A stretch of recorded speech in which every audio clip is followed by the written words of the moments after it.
Whether it's a worldwide pandemic or not, it's important that workplaces promote mental health awareness.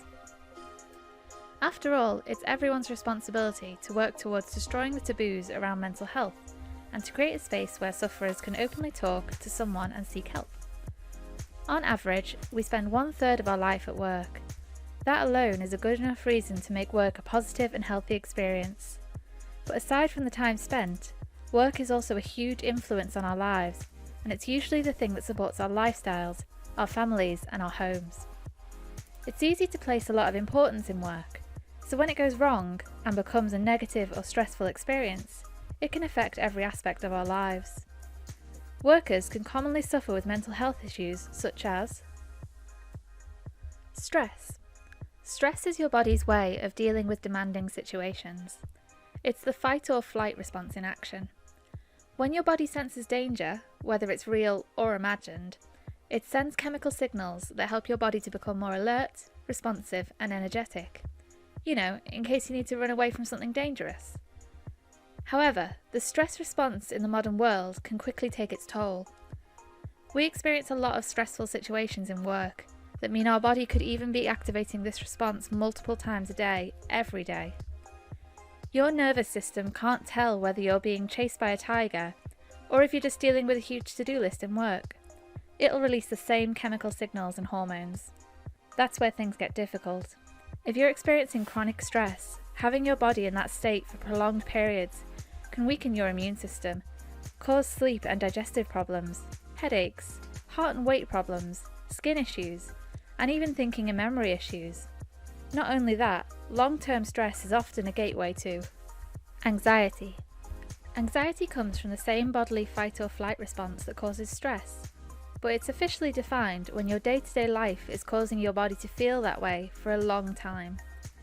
You might feel your body react badly with a very strong response quite often, and you might start to feel this response happen over things that wouldn't normally induce a stress response.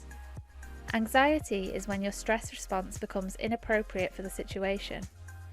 For example, if you're feeling dread and panicking at just the thought of going to work. But the fact that the bodily response is inappropriate doesn't mean your feelings are. Anxiety problems can lead to panic attacks and an inability to cope with the day-to-day. High demand, high stress jobs can often lead to anxiety. But even in an office, you can experience anxiety if you're not receiving the right support or experiencing negative behaviours from your colleagues. And of course, another common mental health issue that often comes hand in hand with anxiety is depression. According to Mind, the mental health charity, depression can be summarised as feeling low for a long time, in a way that affects your everyday life. Depression isn't all that easy to define. It can be a symptom of a larger mental health issue, a short period of feeling under the weather, or a long-term serious health condition due to trauma or chemical imbalances in the brain. Depression often leads to a lack of motivation, feelings of inadequacy, and it can really make it difficult to live your life in a normal way. Some people may find it overwhelming and can hide away from responsibilities. Others may have high-functioning depression, where they can project an outwardly happy demeanour but suffer privately.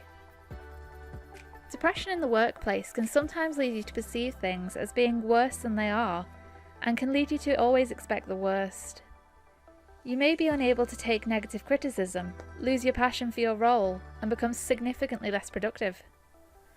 Sometimes an event or ongoing situation can cause depression, but in some people, it's simply something their brain chemistry is prone to. So now we understand a few of the most common mental health problems that affect workers. Let's discuss the facts. Did you know it's staff in the manufacturing, retail, and food and beverage industry who have the highest rates of work-related stress? They're the most likely to have a high-demand role for a low wage with few opportunities for breaks or escapes when things get overwhelming. 300 million people in the world suffer from depression, so it's more common than you think. Mental health is the leading cause of being signed off work, so it's actually in an employer's best interest to help their staff out.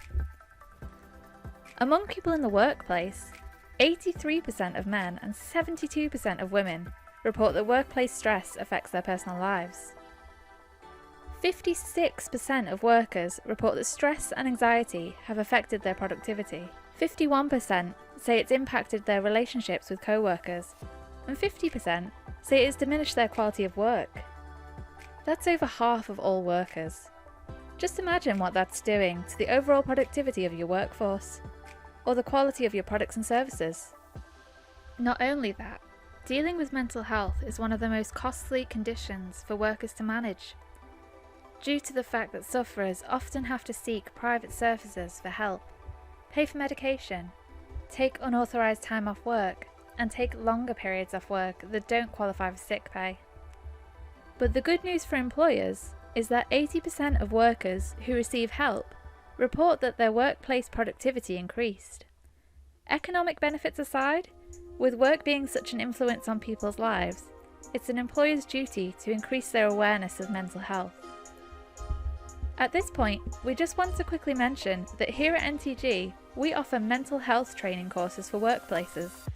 So if you're interested in learning more about the topics covered in this video, and you'd like to implement mental health practices in your business, we can help. Head to our website, www.ntgtraining.co.uk, or call us on 01244 678 100. Okay, so we know mental health can be a huge problem in the workplace, but how can we work towards making things easier for employees? Here are a few of our favourite, most effective tips. Create a mental health officer or team. Although we believe it's important that everyone in the workplace should have an understanding of mental health, you could nominate a mental health advocate to help push awareness and become a point of call for all mental health issues. You could give this person specialist training in dealing with mental health, so they can become a confidential source for your employees. Ensure everyone knows who this person is and how they can be reached. You could even give this person powers to hold workshops and special events regarding mental health. Be more aware of situations that commonly cause stress for workers.